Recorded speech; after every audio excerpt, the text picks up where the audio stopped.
Ladies and gentlemen, it is with great sorrow that I bring you the news that Gonzalo Lira, better known as Coach Red Pill, has died. Apparently in a Ukrainian prison camp of double pneumonia at the age of 55. This is according to Tucker Carlson, who is in direct communication with Gonzalo Lira Sr., Coach Red Pill's father. So, if anybody knows whether or not Coach Red Pill is dead, it'd probably be his father or the Ukrainian prison guards who tortured him. One of the two. Now, something that makes this whole thing especially ironic is most of the civil service and government employees in Ukraine are paid for by the US government. So the guys, like the prison guards who tortured him, made him do forced labor in the cold and then withheld treatment for him, were on the American government's direct payroll. And we know that the US government did know about this because we have the footage of the press conferences where people asked about this, people tweeted at them. Elon Musk tweeted about it at Joe Biden and Zelensky, asking about Gonzalo Lira. And so we're supposed to believe that none of these people saw any of this when they admitted at the press conferences that they were aware of it. That was a lie. And I guess the expectation is there's nothing they could do about it. I mean, they were only paying the salaries of the people who led to his death. Now let's read what Tucker has to say.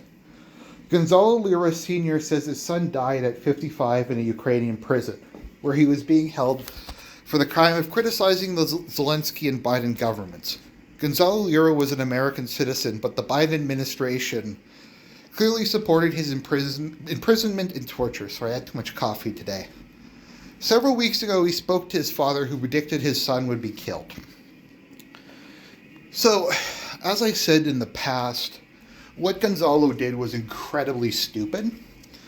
Ukraine has a very big track record since Zelensky came to power, and especially since the special military operation, actually before then, since 2014, of arresting or assassinating journalists, banning opposition parties, banning media that's critical of the government, banning religious denominations they don't like. Also just arresting these people, sending them to labor camps, or forcing them to go to the front lines. This is very common. And Gonzalo Lira thought it was a good idea, while he was in Ukraine, at the mercy of the Ukrainian government, to start criticizing it and praising Putin. And he thought this was a good idea. He thought that somehow this would work out. I don't know, it was really stupid. That being said, he is an American citizen. And stupid or not, he is entitled to protection from the US government. What should have happened is he should have been deported. The Ukrainians just should have kicked him out of the country, sent him back to the US, and that should have been the end of it. Instead, like I said, we have this twisted situation where this dude was put into prison, tortured, forced to work outside in the cold when he has health problems, and from my understanding died because he didn't get medical treatment at a prison, all of which was being paid for by the US government, who would not lift a single finger to help him. All it would have taken was one phone call. Because like I said, all these people are being paid by the US. So the US literally paid third world thugs to torture and kill one of their citizens. And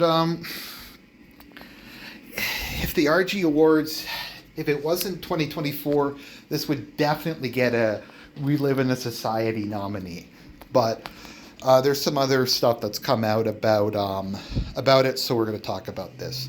This is, I don't know if this is real or not. This is Alex Rubinstein, but he apparently talked to Gonzalo Lira's father. This seems real, at least. It is with great sadness I must announce that Gonzalo Lira passed away in a hospital, according to his father, who had been fighting to get his son much-needed medical attention for the past weeks. Here is a handwritten note from Gonzalo, which I received on January 4th.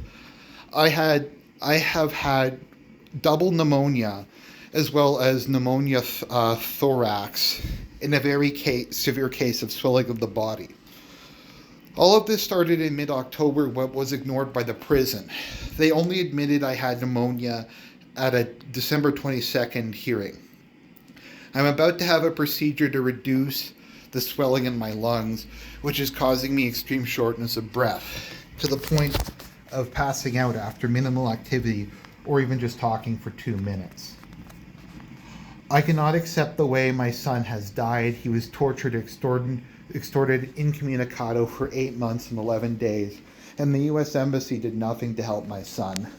The responsibility of this tragedy is the dictator Zelensky and the concurrence of a senile American President Joe Biden, Gonzalo Lira's father wrote.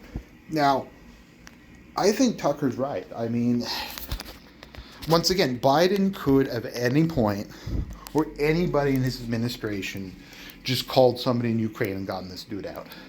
What he did was incredibly stupid, and you could argue that he was asking for it to a certain extent, but he is a U.S. citizen, and he is entitled to protection by the U.S. government. When you think about all the NGOs and activists and all these guys who go to different countries and actively plot to overthrow the governments in those countries, who actively are committing crimes, who undermine the sovereignty, undermine the religion, undermine the integrity of these different countries, and they are entitled to protection and they get off. And Gonzalo Lira posts a couple stupid YouTube videos. I guess what we're supposed to believe is he deserves to die in prison of pneumonia, but all these other people who have done far worse things, they're okay. They can get out all right. The U.S. government will protect them. So, rest in peace, Gonzalo Lira. Like I said, what he did was really stupid, but he didn't deserve to die in a jail cell of pneumonia under the watchful eye of guards that were paid for by his own government, who refused to help him in his hour of need. And that's how the Biden administration, that's how America thinks of its citizens. That's how the government of America thinks of you, the person watching this video, if you are an American citizen. They have nothing but contempt and disdain for you, and when the chips are down, they will not be there.